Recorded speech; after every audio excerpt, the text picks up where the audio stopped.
tribe Attini is comprised of more than 200 species of fungus-growing ants known for their unique behavior of cultivating fungus as their main source of nutrients.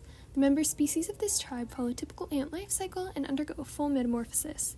The life cycle begins when the queen of the ant colony lays her eggs, which make it to the worm-like larval stage, hatching out with no eyes or legs. They eat and eat to rapidly increase their size and molt several times as they grow. Once sufficiently fed, the larvae move on to the pupal stage, during which they begin reorganizing and further developing their body parts. Pupae start to look more like adults during this stage. Some ant species will form cocoons during this stage, while members of the Attini tribe are covered by fungus cultivated by the other ants in the colony. Finally, the ants emerge from the pupal stage into specific castes. These often include queens, worker females, and males. Attini ants are thought to have many types of castes to divide their tasks amongst, but further research is needed in this area. Most ant species have one or several queens lay all the eggs for the colony and are physically different from most ants in the colony in that they are typically much larger, especially with large abdomens for egg laying and reproduction. Sometimes these queens will have wings, though they shed them after mating, so size and proportion remain the main identifiers in the caste. Male ants of some species have wings as they mate with queens in the air and die soon after.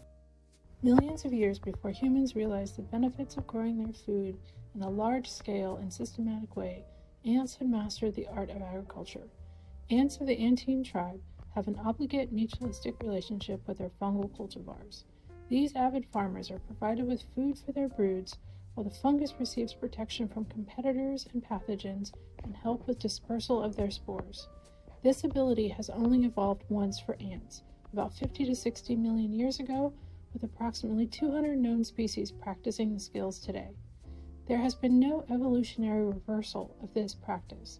This transition to agriculture, as is with humans, is a drastic and irreversible change. Whether the consumption of fungus started because the fungus used the ants as a vector, much like flowers use bees, or from ancestral macrophagy is still unknown. Much of the success of these Antine ants in maintaining healthy farms relies on disease management with live source pesticides.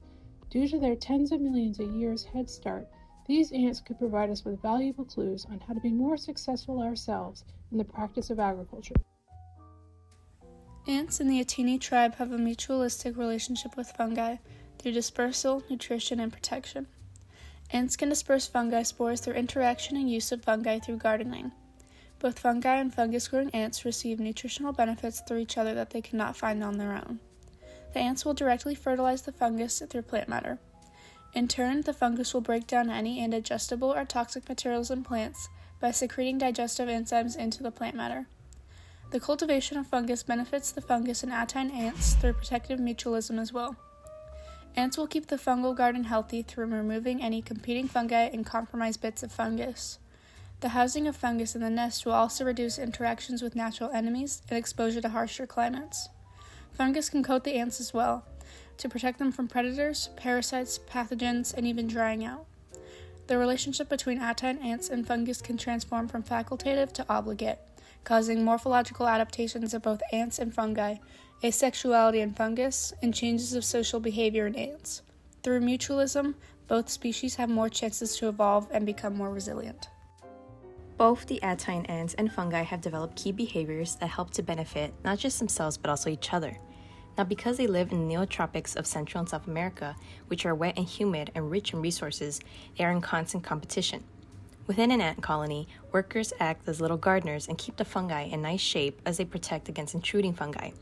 As a nice little treat, the fungi reward their helpers with bundles of hyphae, which are branch-like structures of a fungi, that are then used as a food source.